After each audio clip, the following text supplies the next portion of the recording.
നമസ്കാരം, മലയാളി വാർത്തയിലേക്ക് സ്വാഗതം. എക്സാലോജിക് CMRL സാമ്പത്തിക ഇടപാടുമായി ബന്ധപ്പെട്ട CMRLന്റെ ഓഹരി പങ്കാളിയായ KSIDC മുതിർന്ന സുപ്രീം കോടതി അഭിഭാഷകനോട് നിയമോപദേശം തേടിയത് അഡ്വക്കേറ്റ് ജനറലിനെ മറന്നു. ഡയറക്ടർ ജനറൽ ഓഫ് പ്രോസിക്യൂഷനോടും ഒന്നും ചോദിച്ചില്ല. സാധാരണ ഈ രണ്ട് പേരോടും ഉപദേശം ചോദിച്ച ശേഷമാകും പുറത്തുള്ളവരോട് നിലപാട് തേടുക.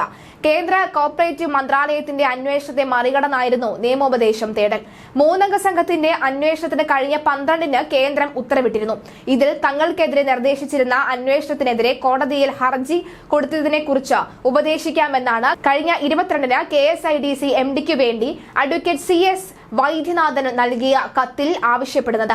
നിയമോപദേശം പുറത്തു വന്നിട്ടില്ലെങ്കിലും തൊട്ടു പിന്നാലെ ഇതേ അഭിഭാഷകനെ കേസ് ഏൽപ്പിക്കുകയും ചെയ്തു. ഒറ്റ ദിവസത്തെ വാദത്തിന് 25 ലക്ഷം രൂപ ഫീസ് ആവശ്യപ്പെടുകയും ചെയ്തു.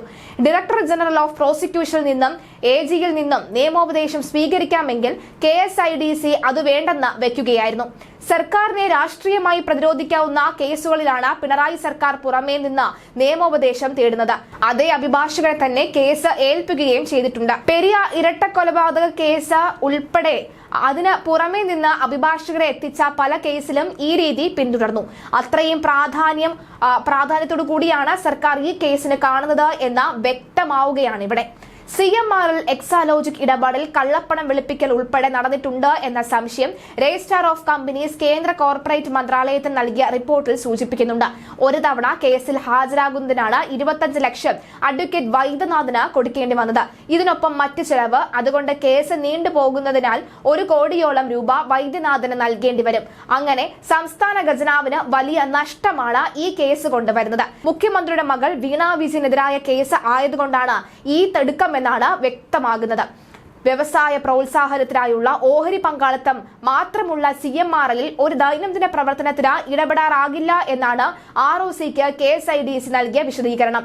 അതിനിടെ CMRL കമ്പനിയുമായി ബന്ധപ്പെട്ട മകൾ വീണയുടെ എക്സാലോജിക് കമ്പനി നടത്തിയ സാമ്പത്തിക ഇടപാടിനെ കുറിച്ച് നിയമസഭയിലെ ചോദ്യങ്ങൾക്കൊന്നും തന്നെ ഉത്തരം നൽകാതെ മുഖ്യമന്ത്രി മൗനം തുടരുകയായിരുന്നു. നക്ഷത്ര ചിഹ്നമിടാത്ത ചോദ്യങ്ങളുടെ കൂട്ടത്തിലാണ് ഇവ ഉൾപ്പെടുത്തിയിട്ടുള്ളത്. നക്ഷത്ര ചിഹ്നമിടാത്ത ചോദ്യങ്ങൾക്ക് സഭയിൽ നേരിട്ട് മറുപടി പറയുക അല്ല വേണ്ടത്, മറുപടി ലഭ്യമാക്കുകയാണ് ചെയ്യുക. എന്നാൽ ഈ ചോദ്യങ്ങൾക്കൊന്നും മറുപടി നൽകിയതേയില്ല. അതിനിടെ എക്സാലോജിക് ഇടപാടിൽ അയോധ്യ കേസിൽ രാംലല്ലയ്ക്ക് വേണ്ടി ഹാജരായ സുപ്രീം കോടതിയിലെ മുതിർന്ന അഭിഭാഷകനെ കേരള സർക്കാരിന് വേണ്ടി KSIDC ചുമതലപ്പെടുത്തിയതായി KPCC president K Sudhakaran MP. രാംലല്ലയുടെ അഭിഭാഷകന് മാസപ്പടി കേസിലെ അഭിഭാഷകനും ഒന്നായത് യാദൃച്ഛികമല്ല. സുരക്ഷിതത്വം ഉറപ്പാക്കാൻ സംഘപരിവാർ കൂടാരത്തിലാണ് മുഖ്യമന്ത്രി മകളും എത്തിയിരിക്കുന്നത്.